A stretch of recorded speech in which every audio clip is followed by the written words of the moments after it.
Okay, for today's video guys, we'll be going to Domsa. We're gonna visit yung bago nilang trail.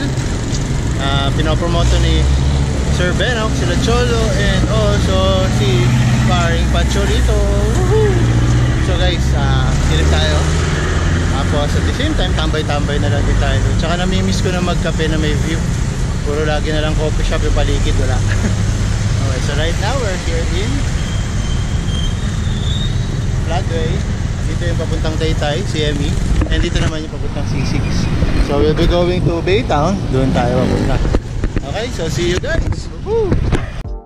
So guys, yun na nga. We are so excited na makita ang bago nilang trail or track na pinag-aerial jump ng mga MTB dun sa Domsa. Pero syempre, dadaan muna tayo sa makunat na ahonan at siko ng Domsa. So yan. Pero guys, kahit na hapong-hapo na ako dyan, I tell you, hindi ka mapapagod dahil pag nakita mo na mga pumipitik, guys, gaganahan ka na. Parang hindi ka umaahon, syempre. Morning. O diba? Panggap. Pero kung kanina naririnig nyo lang yung boses ko yan. Pero pagdating doon, good morning. Diba? Ayan pa. At sunod-sunod na silang pumipitik. Ayun na, si Cacholito. Mamaya makakasama natin yan. Ayun si Taytay, oh. Walang. Dito naman ako ngayon. Ayun, oh. Si Junior. Morning. Morning. Morning, sir.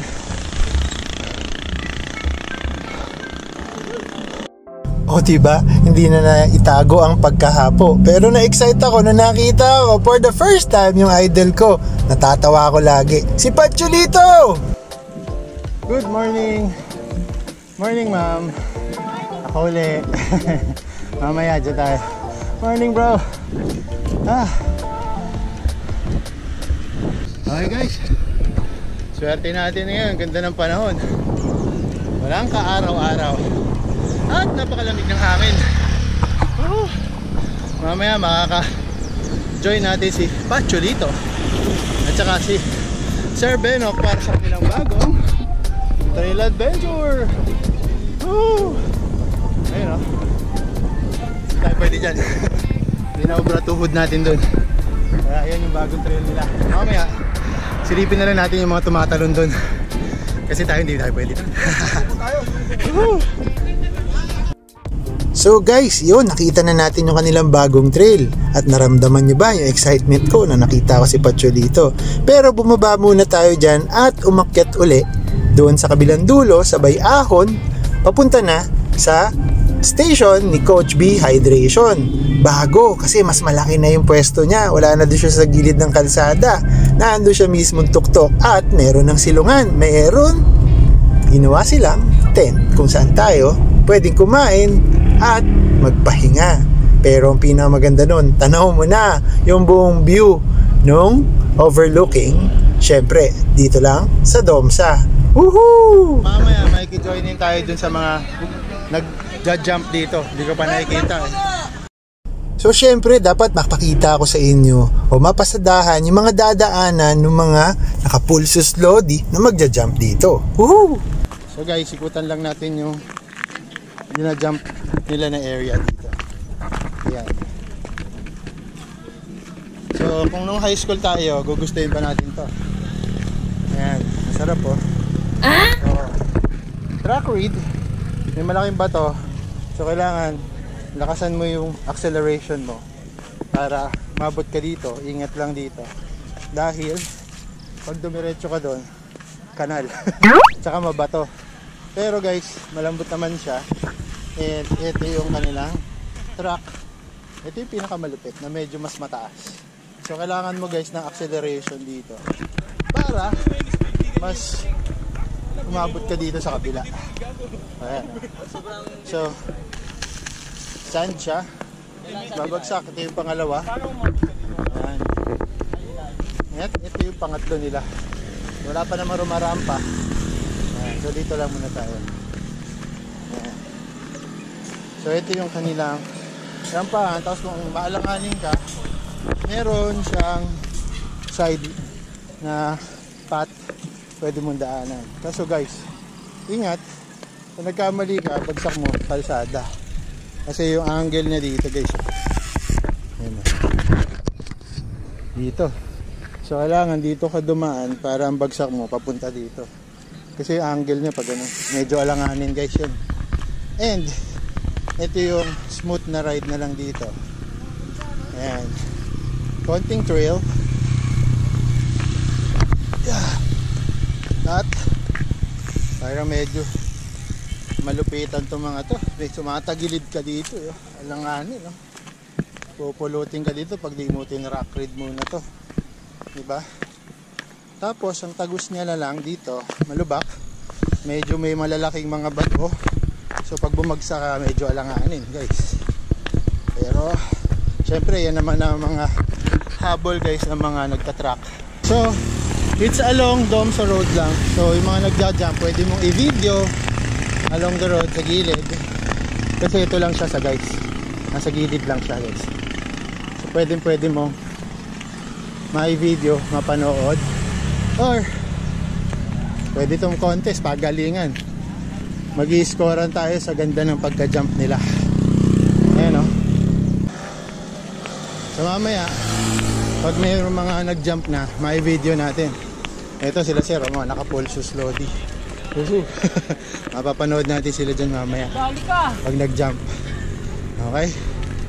So, tambay-tambay muna tayo dito. So na Coach B, habang pinapanood ang mga hihintay tayo mga magja-jump dito. Okay? Woo!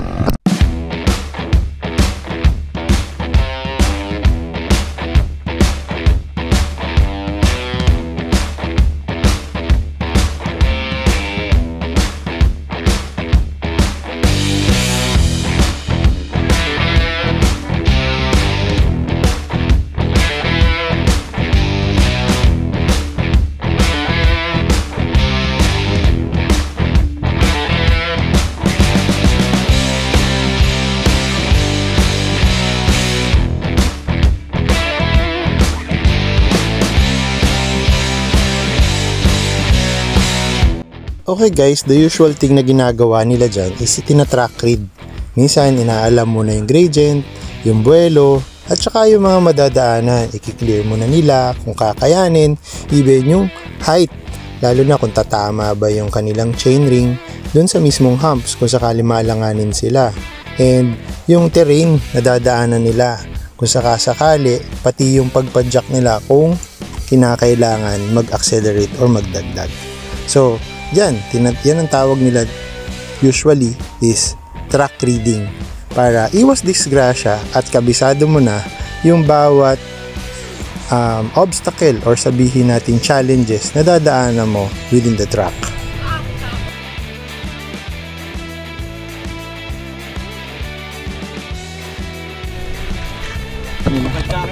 Hi, good morning sir. Malayo yung gap, 10 feet.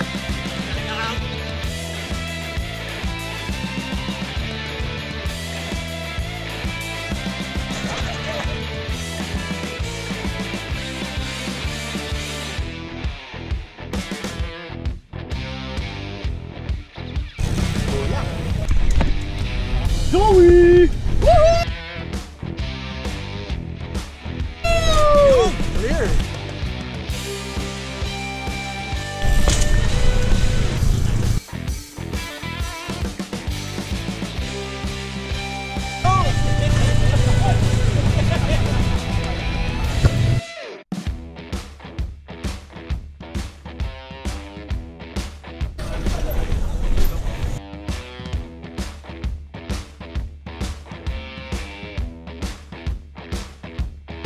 Okay, kilalanin natin yung mga dumajump dito. Isa muna. Sir, pangalan. Hey, my name is Potpot to Marikina City. Yo! I'm a rider. Shout out ka nga pala kay Dennis, nagatid ng pork sa Batangas. Malayo. At si Sir Flip. Si Sir Flip at saka si Sir MJ. MJ. Yan. So may pangalan ba grupo? Wala po. Nag-uumpisa pa lang. Nag-uumpisa pa lang. Ang grupo namin, nag-uumpisa pa lang. Yan ang pangalan nila guys, hindi yung nagbibiro. Budulgang. Ano yun? Budulgang. Marikina Budulgang. Mga Marikina.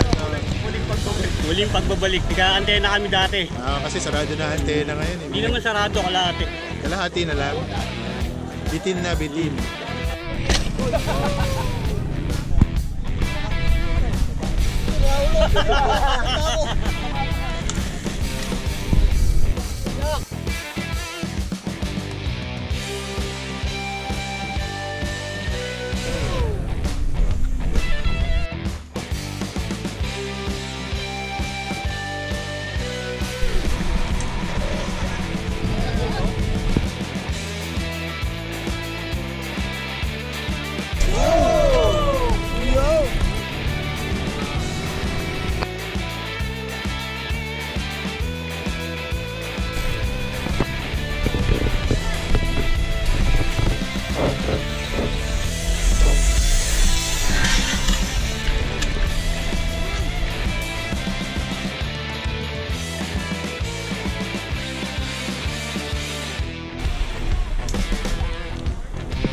Okay guys, time check, 9 o'clock.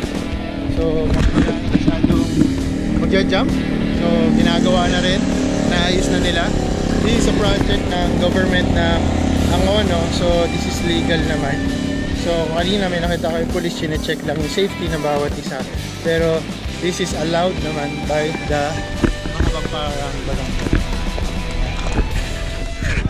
So, ito pa yung mga ibang mga bikers dito. Ayan sila sir. Wala si Sir Amir, hindi natin nakita. So, padjak na tayo pababa. See you guys! Woohoo! So dun na lang tayo natapos sa ating vlog, pero isa lang masasabi ko, guys, yung nakikita nyo mga photos ninyo, mga action photos na talagang amazing, lalo na kung magiging my day nyo.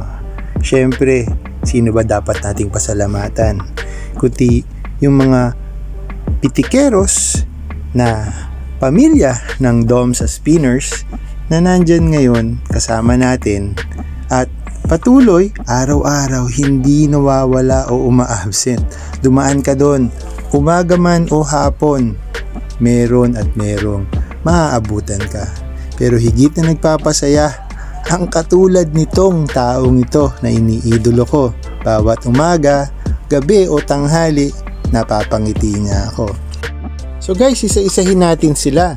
Si Pitik ni JP, si Kramzerk Boodle Ride, si Ambisyosong Shots, syempre si Madam Pitik Vlog, si Joe Photography, si Kai De Leon Photography, syempre si Idol Ensayo TV, Padjak Pitik ni Charles, A Click Files, Marshots, RMP 2.0, si Pong's World, PT Kang Joms, Gabi Tix, si Kuya J Shots, si Ma'am Antinik Click, BB Shots, si Hot Shoot, at ang mga vlogger nating sila Arcomed Vlogs, Benok Adventure, si Sir Wonderful, at si Sir Cholo Ride. Guys, bawat isa sa kanila, kung makikita mo, sobrang masaya silang kasama. Isang pamilya na buo dahil sa isang adhikain. Hindi lang para sumikat ang sarili, ngunit para magbigay ligaya sa bawat isa. Hindi lang ma-encourage kayong pumadyak, mag-exercise at maging healthy, kundi maging marka ito sa inyong buhay na dumating ang isang araw, nakilala nyo ang mga taong ito na nagbibigay ng libreng ligaya sa bawat isa. Kung ano man ang itutulong nyo, malaki na yon para sa kanila, para sa pag-maintain ng kanilang mga camera, dahil alam naman natin ang kanilang mga gamit, ayan ang pinaka nagbibigay ng ligaya sa kanila. At syempre, kailangan pa ring alagaan. Kung minsan, kasama ang pamilya, kasama ang mga anak, kapatid, o kung minsan mga kamag-anak. Pero pag pinagsama-sama mo sila, iisa lang ang ligayang nadarama at nabubuo sila bilang pamilya. Pero hindi ko nga nabanggit sa inyo ang isang taong iniidolo ko. Siyempre, walang iba kundi si Patcholito. Kaya makikita niyo yan sa mga next vlog ko. Woo!